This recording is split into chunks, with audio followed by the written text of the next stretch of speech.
Bonjour à tous et bienvenue pour cette première vidéo de test produit. L'idée de ces petites vidéos, c'est de vous présenter uniquement des produits que j'aurai testés soit en compétition, soit à l'entraînement.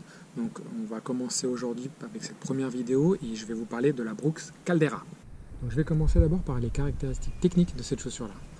Drop de 4 mm, je vous rappelle que c'est que le drop. Le drop, c'est la différence de hauteur entre le talon et l'avant du pied.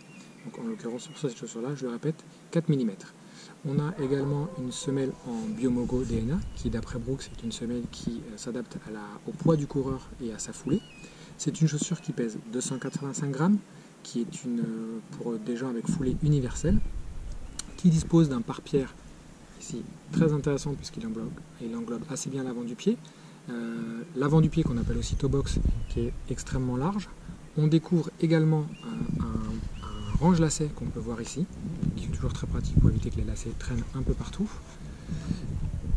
Ici, à l'arrière de la chaussure, on découvre un attache-guêtre qui peut avoir une bonne fonction et on verra après par la suite pourquoi. Et enfin, je terminerai par le grip. Donc le grip, c'est un grip de chez Brooks avec des crampons de 3 mm. Maintenant, je vais vous parler du ressenti de la chaussure, c'est-à-dire le sentiment que j'en ai après avoir fait 2 étapes de l'IT4M Challenge, donc au total 88 km, avec de gros dénivelés. Donc, très sincèrement, au niveau de l'accroche, parlons parce que c'est ce qui va peut-être nous intéresser le plus. Au niveau de l'accroche, j'ai ressenti une très bonne accroche avec ces chaussures-là. Petite particularité et aussi petite précision importante, j'ai eu un très beau temps, un temps très sec, donc je n'ai pas pu tester sur un terrain humide. Mais en l'occurrence, sur terrain sec, assez technique, voire roulant aussi, c'est une chaussure, en tout cas l'accroche est là, et je me sentais vraiment en sécurité, et en tout cas très stable avec.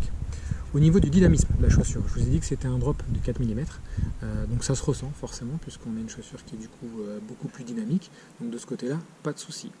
La semelle aussi, alors je vous disais tout à l'heure c'était une semelle qui d'après Brooks s'adaptait donc à la foulée et au poids du coureur, ce qui du coup en fait une chaussure très confortable sur le papier et en réalité dans le ressenti effectivement c'est une chaussure très confortable.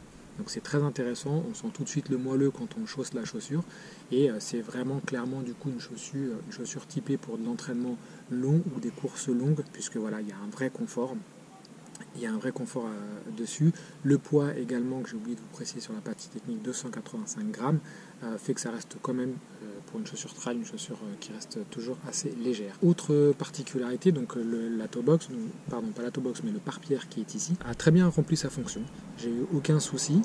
Pourtant, je suis quelqu'un qui tape assez facilement sur des cailloux, qui laisse traîner un peu de l'avant. Ça remplit très bien sa fonction, assez résistant. J'ai pas eu de problème là-dessus. Au niveau de la toe box dont je vous parlais, donc c'est cette partie à l'avant. Bah écoutez, elle est assez large, donc du coup, ça permet d'avoir les pieds très à plat et d'avoir une certaine stabilité. On n'a pas les doigts de pied comprimés. Voilà, ils sont très bien placés. Ça donne une bonne assise. Personnellement, ça me convient assez bien. Si vous avez le pied large, je pense que c'est une chaussure qui peut aussi très bien vous convenir. Petite chose que je souhaitais vous préciser par rapport au ressenti que j'ai eu et qui en fait peut-être le point faible de cette chaussure là, en tout cas en ce qui me concerne, c'est cette partie là.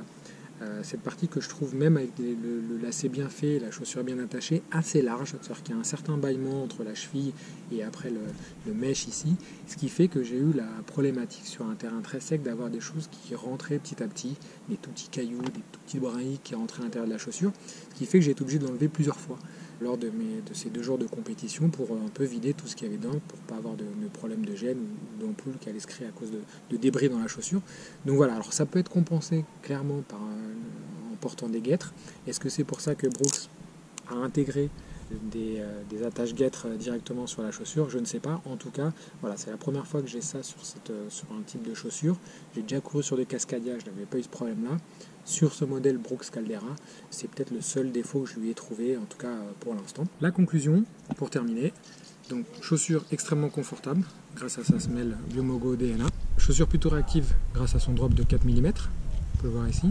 Très confortable également à l'intérieur, le chaussant, puisque là on a un large pied à l'avant qui permet d'avoir une grosse stabilité et clairement une chaussure typée pour le longue distance, les entraînements longs et qui vous apportera de l'accroche également, puisque c'est ce qu'on a vu tout à l'heure, une très bonne accroche. Je dirais plutôt un point positif pour une belle découverte pour cette chaussure, un point positif qui devrait satisfaire tous les gens qui aiment le confort sur les longues distances il n'y a pas de problème, vous pouvez aller de ce côté-là, mais en même temps, on ne pouvait pas attendre mieux de la part de Brooks, qui est quand même un expert dans ce domaine-là. Donc voilà, j'espère que la vidéo vous a plu, et je vous dis à très bientôt pour une prochaine vidéo. Puis si ça vous a plu, n'hésitez pas à mettre un petit like ou à vous abonner à ma chaîne. À bientôt.